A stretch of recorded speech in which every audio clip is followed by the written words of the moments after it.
wabarakatuh. Shalom, Om Swastiastu, Namo Buddhaya, Salam Kebajikan.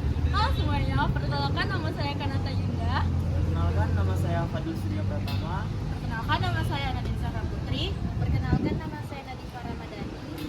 Kami dari kelompok 4 ingin menjelaskan sejarah tentang Kerajaan Mataram.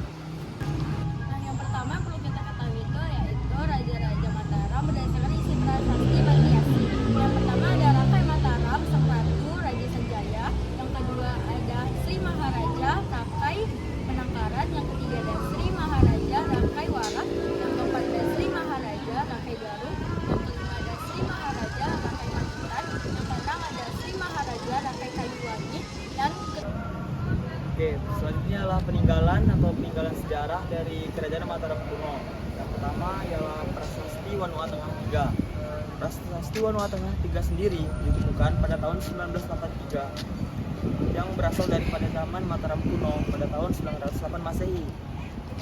Prasasti ini sendiri berisi nama-nama yang dicantumkan dari zaman nama-nama raja yang dicantumkan dari zaman Kerajaan Mataram kuno yang melengkapi prasasti sebelumnya.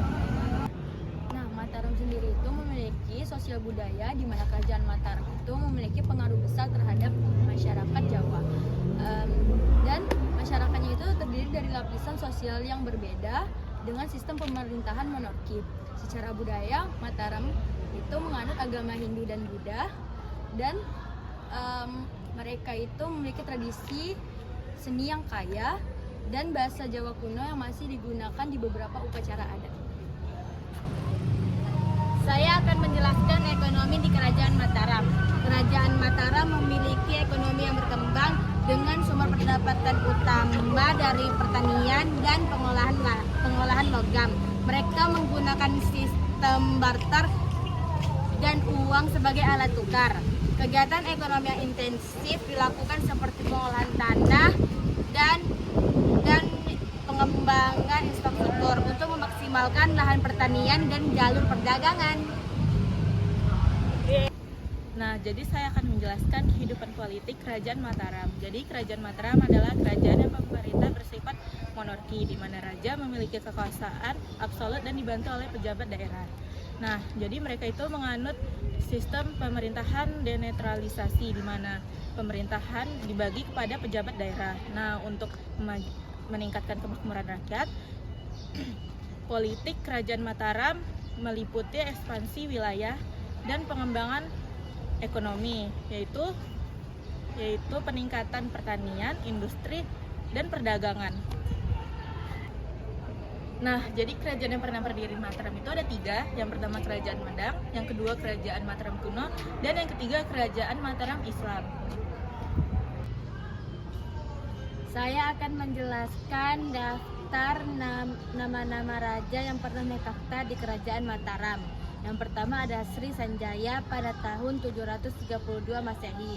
Yang kedua ada Rakai Panangkaran pada tahun 746 Masehi. Yang ketiga itu ada Rakai Penanggulangan pada tahun 784 Masehi.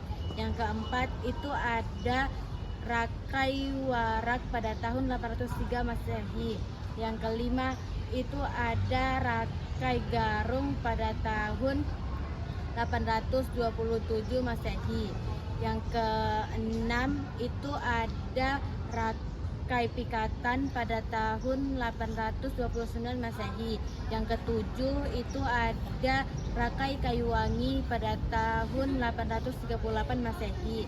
Yang ke-8 itu ada Rakai Lakopala pada tahun 850 Masehi. Yang ke-9 ada Balitung pada tahun 899 Masehi. Yang ke-10 ada Daksa pada tahun 910 Masehi. Yang ke-11 ada Tulodong pada tahun 919 Masehi. Yang ke-12 ada Wawa pada tahun 924 Masehi. Yang ke-13 itu ada Empu Sindok pada tahun 929 Masehi. Dan yang terakhir ada Dharma Wangsa pada tahun 990 Masehi. Kelompok kami dan dimengerti. Kami tutup dengan Wassalamualaikum